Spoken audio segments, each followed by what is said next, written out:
Welcome mga lutong kay na to ang gawas ng aktor. For today's video, let's cook chicken apritada. Finish the video until the end. First, saute the spices, the garlic, red onion, and red bell pepper. Mix lang na siya. And then, follow the sliced chicken. Mix na food.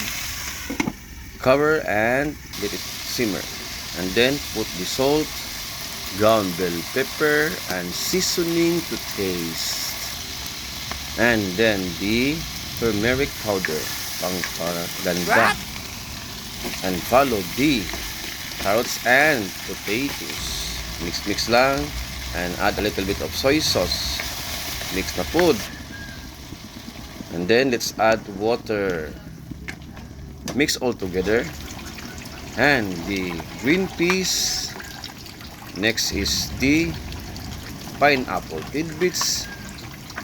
Mix the food. And then the brown sugar. Tamis gamay murag ako. Oh no! And then let's add the tomato sauce. Mix all together. And then po, luto na po ang ating chicken apritada. Wow! Thanks for watching. Enjoy!